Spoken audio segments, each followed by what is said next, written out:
memasuki episode yang ke-44. Di episode yang ke-44 ini kita akan lanjutkan pelajaran yang termaktub ataupun yang terdapat di dalam kitab Kifayatul Atqiyah, halaman 41 baris terakhir. Wa minha hifdzul awqati, sebagian daripada wasiat yaitu adalah menjaga waktu-waktu yang ada. Nah, berarti tak terasa sudah kita jalani dan sudah kita lewati bab ini, menjaga waktu. Dan itu kalau kita runtutkan dari awal sampai sekarang adalah wasiat yang ke-9. Artinya tahapan awal dalam kita mengenal daripada ilmu tasawuf itu, insya Allah ya, malam hari ini kita genapkan yang ke-9. Adapun yang lain-lainnya itu masih banyak sekali ya, mungkin ada kurang lebih 100 halaman lagi yang nanti kita akan sama-sama bahas. Wasrif ila ta'ati waqtaka kullahu. Wasrif ila ta'ati waqtaka kullahu. Artinya wasrif, gunakanlah, ila ta'ati, terhadap ketaatan, atau kita gunakan waktu-waktu, keseluruhan waktunya itu untuk ketaatan dan ketaatan. Janganlah kita biarkan waktu yang Allah Subhanahu wa ta'ala sediakan itu terbuang dengan percuma. Jadi menjaga waktu itu harus, dan kita memang dalam kehidupan ini dikasih sebuah modal dari Allah Subhanahu wa ta'ala. Apa modalnya? Ya ini, waktu. Modalnya apa? Umur. Maka kalau orang yang cerdas, bila mana kita diberi modal oleh Allah Subhanahu wa ta'ala untuk kita gunakan, maka apa yang diinginkan oleh kalian bila mana dikasih modal, yang ujungnya nanti kita pengen mendapatkan keuntungan ya, dapatkan laba, dapatkan untung atas modal yang Allah Subhanahu wa ta'ala berikan. Dan ketika Allah Subhanahu wa ta'ala memberikan modal kepada manusia, semua sama. Berapa? 24 jam sama. Waktunya presiden, waktunya bupati, waktunya guru, waktunya RT, RW sama dengan kita. Berapa? 24 jam. Yang jadi persoalan dalam hal tersebut adalah isi yang ada pada 24 jam. Itu yang membedakan ya.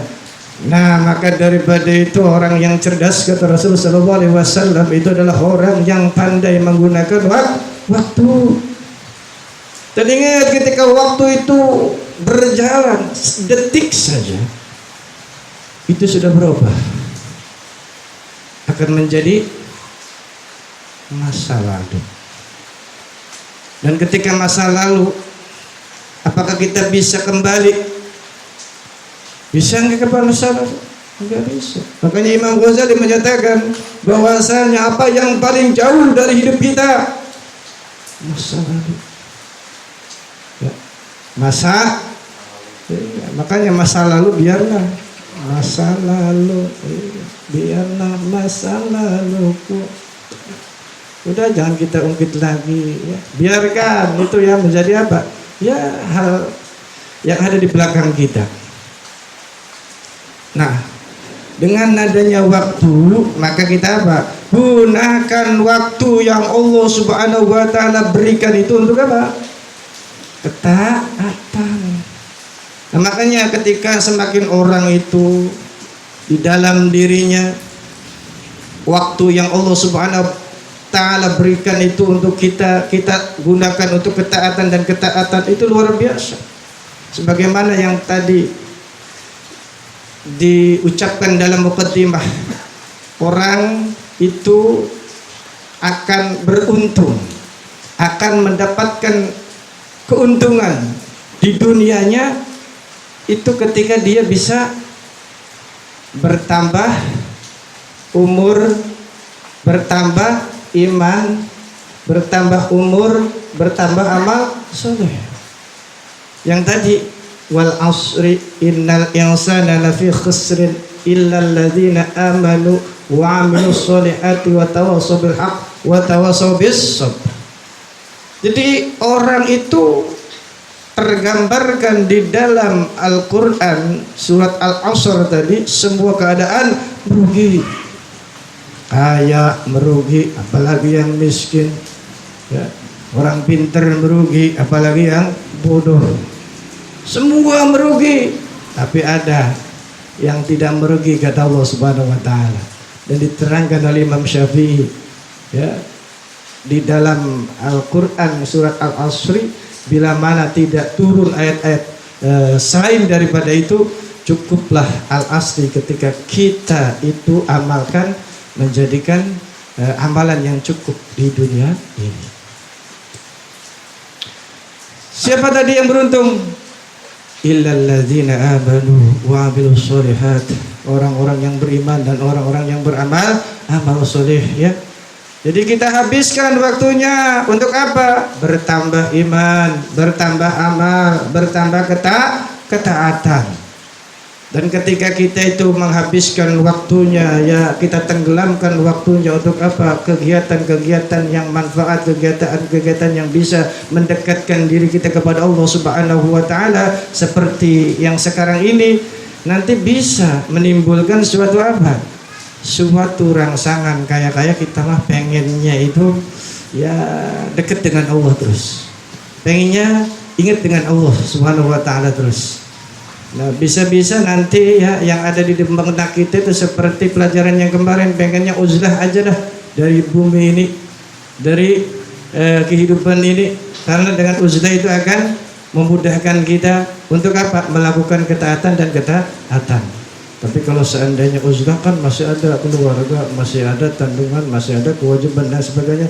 Ya udah nggak apa-apa, kita hidup ya bersosial, asal tadi yang kemarin ya kuncinya, resepnya yang sudah kita bagi ya pada kesempatan yang kemarin kita terapkan, supaya apa? Tetap kita bisa ya melakukan ketaatan, tetap kita bisa ingat ya dengan mantap kepada Allah Subhanahu wa taala, meskipun banyak godaan, meskipun banyak daripada hal-hal yang bisa menggoda kita. Nah, Rasul Shallallahu Alaihi Wasallam dalam hal ini juga mengingatkan bahwasanya orang yang beriman dan keimanannya itu bisa dikatakan sempurna bila mana dalam kehidupannya dia itu meninggalkan hal-hal yang tidak berfaedah, yang tidak berguna. Jadi kalau kita pengen sempurna keimanannya, coba kita perhatikan nih, dalam 24 jam yang tadi dikasih oleh Allah Subhanahu wa taala, apakah isinya itu adalah hal yang manfaat, yang bisa menimbulkan kita taat kepada Allah, atau justru sebaiknya? Nah, makanya nanti Syekh ya Ahmad di sana Asy-Syadzuli, beliau itu ketika dalam hidup mengkalkulasi dalam satu hari, dihitung-hitung sebelum tidur. Nah, sepertinya saya itu banyak ketaatannya. Dia ucapkan, Alhamdulillahirabbil alamin. Kemudian kalau seandainya dia itu menghitung-hitung kaya-kaya, ada hal-hal yang kurang, nah kekurangannya besok diperbaiki, dan begitu seterusnya. Makanya orang yang pintar adalah orang yang bisa mengatur waktunya. Tadi ingat 24 jam sama, tapi isi itu akan berbeda. Jangan sampai waktu yang Allah Subhanahu wa taala berikan kepada kita semua itu terbuang percuma, enggak ada manfaatnya. Jangan sampai punten ya, kita yang hadir disamakan seperti kambing, seperti kerbau. Apa waktu yang digunakan kerbau sama kambing sama hewan-hewan tadi? Waktunya untuk apa? Makan. Setelah makan, ya mangan. Mangan, minum, ya, main, terus tidur. Nah kalau kita bolak-balik seperti itu, berarti sama kita itu kegiatannya dengan ya tangan kambing, dengan kerbau. Makanya jangan sampai kita disamakan ya dengan hewan tadi. Karena harga kita bukan seperti kambing. Ya kambing, ya kerbau semakin gemuk semakin mahal. Tapi kalau manusia bukan. Jadi mahkota mustikanya manusia itu ada pada keimanan, dan keimanan itu letaknya pada ketaatan. Semakin taat semakin kuat iman kita, semakin bernilai di hadapan Allah Subhanahu wa taala tentunya. Bismillahirrahmanirrahim. Berarti ketika kita itu ya sering dalam hari-harinya diisi dengan hal-hal yang manfaat dan hal yang faidah ya, maka kita apa? Berbahagialah. Ya seperti ini kita bisa berkumpul melakukan hal yang manfaat ya, ada ilmu, kemudian ada kita doa, ada kita ingat dengan Allah Subhanahu wa taala. Itu adalah semua hal yang baik dan harus kita istiqomahkan, dan kita harus berbahagia dengan hal itu. Karena orang lain tidak bisa mungkin ya seperti kita ini. Kenapa? Ya mungkin masing-masing alasannya. Allah. Bismillahirrahmanirrahim. Kemudian juga wa tasiru awqatal mubahi biniyatin masrufatin fil khairi fa ashi bil i'tilal. Artinya kalau seandainya kita itu menjadikan waktu-waktu yang ada, kalau bisa mah oke lah, kalau yang wajib mah jelas ya. Ini yang mubah yang jadi persoalan ya. Gunakan perkara-perkara yang mubah itu bisa kita gunakan untuk apa? Memperbanyak kebaikan dan kesolehan. Sampai kalau seandainya makannya makan ya, makannya kita, minumnya kita, bekerja kita, beraktivitasnya kita, kemudian kita menolong ataupun bersedekah sampai tidur, istirahatnya kita, zikirnya, baca Qur'annya, iktikafnya sampai jima, berhubungan dengan istri kita. Upayakan menjadi ibadah. Dengan catatan apa? Catatannya ketika kita itu semua aktivitasnya dari makan, minum dan lain sebagainya bisa jadi nilai ibadah. Karena apa? Niatnya. Makanya niatkan ya di dalam hidup kita. Makan, minum supaya jadi ibadah. Niatkan untuk apa? Supaya makanan dan minuman tadi bisa menegakkan kita, bisa bersemangat untuk beribadah. Pun begitu ketika kita bekerja ataupun kita istilah kata berhubungan dengan istri kita, kita niatkan ya karena Allah supaya Pak menjadi ibadah. Karena ada satu cerita sebelum saya tutup. Apa ceritanya? Jadi ceritanya itu di dalam kitab ini fayaqulullahu ta'ala. Langsung saja ya kepada titik persoalannya. Jadi cerita itu pada saat nanti di gulung dunia ini berganti alam akhirat, kemudian nanti ya di sana ada seseorang, dan seseorang itu amalannya luar biasa, top, banyak amal baiknya, sampai istilah kata kam amsadil jibal, seperti gunung yang sangat gede, saking banyaknya amal. Cuma ya di situ ada yang memanggil, si fulan katakan, kemudian dia apa? Dia berkata sama Allah Subhanahu wa taala, "Ya Rabb, saya ini adalah orang yang di dunianya dijahilin sama dia, didolimin sama dia. Jadi saya minta ganti rugi." Amal yang gede segunung habis. Itu orang satu datang, orang dua datang, tiga, wah banyak sekali orang yang datang. Kemudian apa? Minta di sana ganti rugi. Setelah habis, nah di situ fayaqulullahu ta'ala lahu inna laka indi kanzan lam yaddi alaihi ahadun min khalqi. Allah Subhanahu wa ta'ala berfirman kepada orang tersebut, artinya berkata kepada orang tersebut, sesungguhnya bagianmu itu nanti saya khususkan, kata Allah. Kebaikannya habis, habis. Tapi Allah Subhanahu wa ta'ala masih menyisakan sesuatu yang istimewa kepada orang tersebut. Ini gambaran yang potret ya, yang sangat umum sekali untuk kita semua. Itu sama. Mungkin kalau kita amal banyak gede, tapi karena kita hubungan bersosial banyak sekali ya dosa ataupun kedoliman ataupun hal-hal yang bisa mengurangi daripada kebaikan-kebaikan kita di dunia ini, habislah semuanya. Ketika habis, ada satu keistimewaan ya dari berita kitab Kifayatul Atqiyah, bahwasanya apa? Ada balasan istimewa untukmu, disediakan oleh Allah Subhanahu wa taala sebuah gedung yang ada di dalam surga. Kemudian gedung itu tidak ada yang tahu seseorang pun. Kemudian fayaqulu, orang tersebut berkata pada Allah, "Ya Rabbi wa ma huwa?" Wahai Tuhanku, maksudnya apa itu? Fayaqulu, maka Allah Subhanahu wa ta'ala menjawab, niyatuka, niatmu itu pada saat di dunia Allah Subhanahu wa ta'ala nilai. Nah, dengan keistimewaan niat itulah orang tersebut mendapatkan ya sebuah keistimewaan.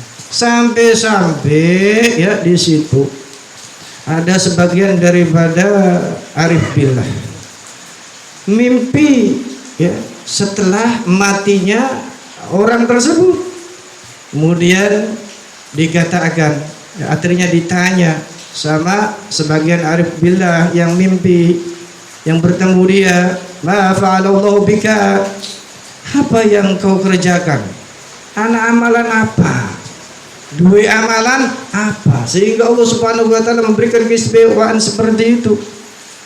Kata si orang tadi yang mendapatkan keistimewaan, bahwasanya saya dimaafkan, saya diampuni oleh Allah Subhanahu wa ta'ala, dan saya diangkat derajatnya oleh Allah Subhanahu wa ta'ala, itu bukan karena amalan segunung, bukan, tapi kata biljud, dengan niat yang bagus, bukan karena banyaknya ruku, bukan karena banyaknya sujud, tapi apa?